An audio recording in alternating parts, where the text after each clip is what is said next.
morning, everybody. Hey, I want to talk some more about automating our finances. And today, specifically, I want to talk about how we can start automating our finances as a stepping stone to start paying cash for cars, right? This seems to be a very big struggle for most Americans these days. They have no idea, and they believe car payments are a way of life, and there's no way out of that dilemma. Like, car payments is just a way of life. Everybody has one. You'll always have one until the day you die.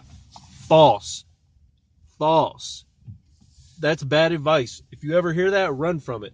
What I want to tell you today is there's a very easy and practical way to do that, which is part of automating our finances. That's going to help you start working towards that direction. Now, look, I don't expect, not that you can't do it, but I'm not going to expect everybody to just start throwing away cash. A lot of us don't have a lot of expendable income.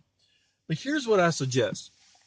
If we automate saving for a car the same way we automate for everything else, let's say, like, for instance, I got a $10,000 car here. I always try to get my personal car to be around 10 grand, right? And I expect to trade it in 5 years to get something else for about 10 grand. So in 5 years, I'm going to assume that this car is still worth $4,000, right?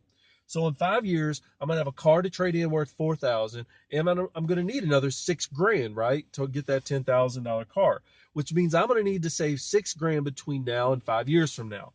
So let's take that 6 grand and let's divide it by 5 years. That's $1,200 a year, right? $1,200 a year. You can tell I made this number to make it easy, right? But I wouldn't lie. $10,000 is my number.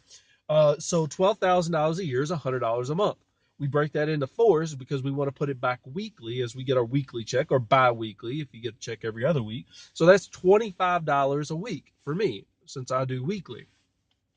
In $25 a week, in 5 years, I'll have an extra 6 grand then that I wouldn't have otherwise, right? So for me, I take that 6 and the 4 grand and I go buy me a $10,000 car.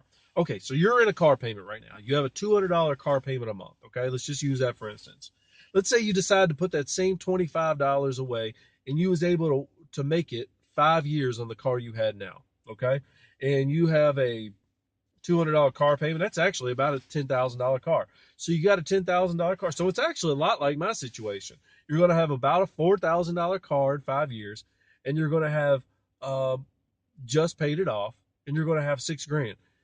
You're immediately out of a car payment if you go get another $10,000 car. Now let's say you're in a $400 car payment, okay?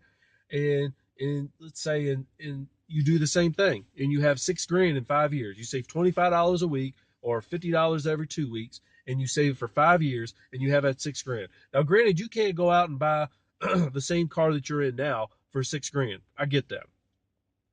But would having 6 grand down plus your trade in be a lot more than you would have had otherwise?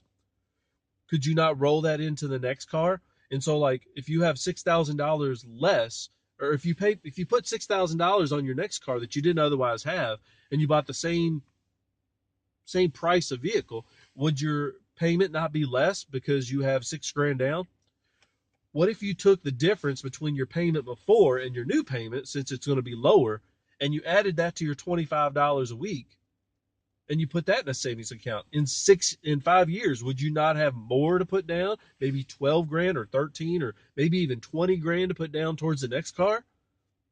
And then you put 20 grand towards your next car. Maybe that buys your car, hopefully. But if it doesn't, say it's a $25,000 car. Now you got a $5,000 loan instead of a $20,000 loan.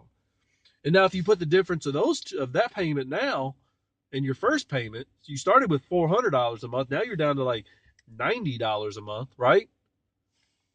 So that's a lot of money that you can add to that $25 a week. 5 years, guys, you're buying nice cars with cash. It's a stepping ladder, is what I'm pointing out. We need to automate this stuff to make it easy for us to accomplish, because if we put it up to ourselves, we don't save it. I think that's true if we're in a situation of car payments now. Interest paid is a penalty. Interest earned is a reward. And we're being penalized for not saving our money properly, for not preparing properly for our cars. Now, this is not me bashing anybody that has car payments. I get it. I used to have them, and they're very easy to fall into. Very easy. They hand cars to anybody just about at any payment. So, but this is just a way to get you on the road of paying cash for cars. It can be as easy as $25 a week. It can be as easy as $15, $10 a week. You just got to get started. All I know is in 5 years from now, you're either going to have that savings account with some money in it or you're not. So the choice is yours. I suggest that you start saving, even if it's $5 a week. Just start doing something, and then in 5 years, you're going to have some money in that account for a down payment. You can take the difference of what your payment was and what your payment is, put that with the $25, and just start the snowball effect. Effect. This snowball effect will quickly get you to a place where you can pay cash for cars. So I hope this helps. Everybody have a great day. Bye bye.